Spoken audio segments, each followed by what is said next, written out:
Right, folks. So literally a minute and a half after the bell rang and I sent you all away, I was able to fix this. Okay. So here is the code that ultimately was able to make that on mouse over, on mouse out property work. Okay. Again, this is in the notes that I gave you, and I want to point out a couple of things here. Right. First, you have the source. This is the original image that shows up on the page. Right, so I had that closed box of munchkins. Next, the on mouse over. This is the graphic that will come up when the mouse hovers over that original image.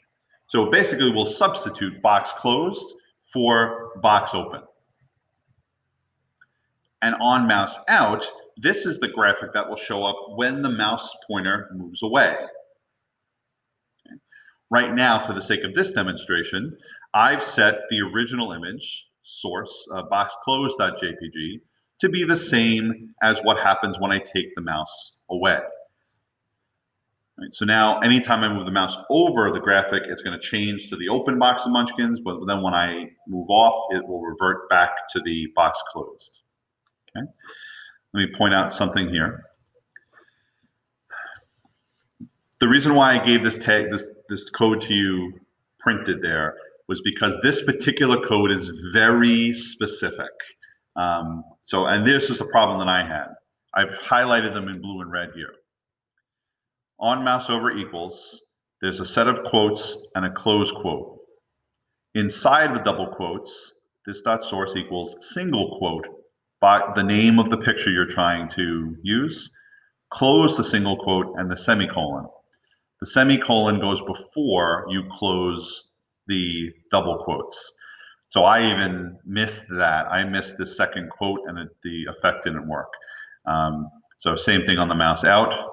You can see here where the single quotes and where the double quotes come from.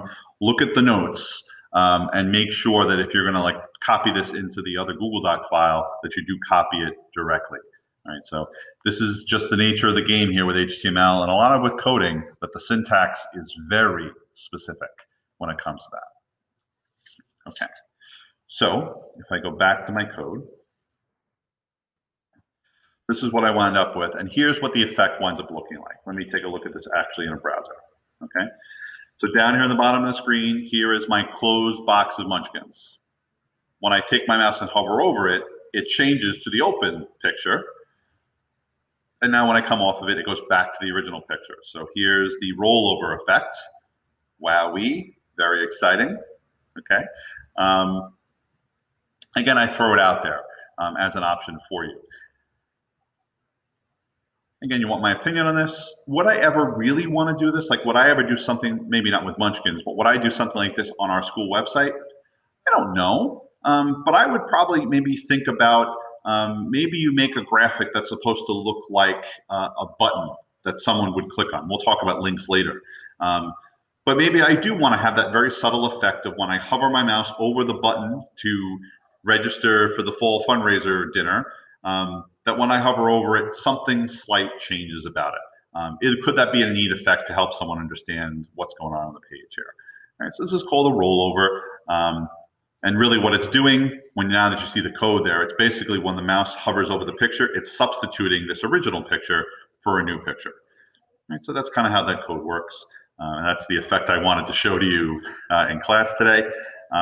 So again, maybe this weekend I'm going to ask you just to screw around with this. I'll put maybe some formal details on Classroom for you, just to give you some examples of how to play around with this and how to play around with those background image tags that we talked about.